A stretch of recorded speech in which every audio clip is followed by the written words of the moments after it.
नारायणीयं 20வது दशकं ऋषभदेवर् चरित्रम्। प्रियव्रतस्य प्रियपुत्रभूतात् आग्नेयराजात् उदितो हिनाभिः त्वां दृष्टवान् इष्टदमिष्टिमध्ये तवैव तुष्टै कृतयज्ञकर्मा अभिष्टुतस्तत्र मुनीश्वरैस्त्वं राज्ञस्वतुल्यं सुतमर्त्यमानः स्वयं जनिष्येऽहमिति ब्रुवाण तिरोददाबर्हिषि विश्वमूर्ते नाभिप्रियायामत मेरुदेव्यां त्वमं सतो भूऋषभाभिधानः अलोकसामान्यगुणप्रभाव प्रभाविताशेषजनप्रमोदः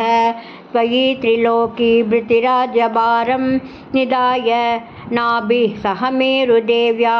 तपोवनं प्राप्य भवन्निषेवि गतः किलानन्दपदं पदं ते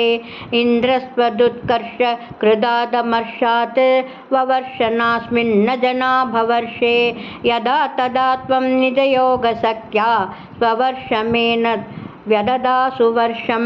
जितेन्द्रदत्तां कमनीं जयन्तीम् अदोद्वहन् आत्मरदाशयोभिः अजीजनस्तत्र सदं तनूजान् येषां क्षितिसो भरदोग्रजन्मा नवा भवन् योगिवरा नवान्ये स्वपालयन् भारतवर्षखण्डान् सैकात्वसि तिस्तव शेषपुत्रा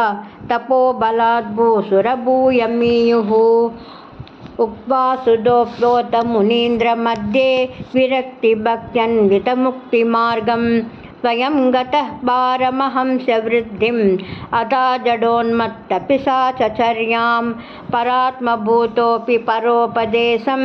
कुर्वन् भवान् सर्वनिरस्यमानः विकारहीनो विचचार कृत्स्नां महीमहीन् आत्मरसाभिलीनः सयुव्रतं गोमृगकाकचर्यां चिरं चरन्नाभ्यपरं स्वरूपं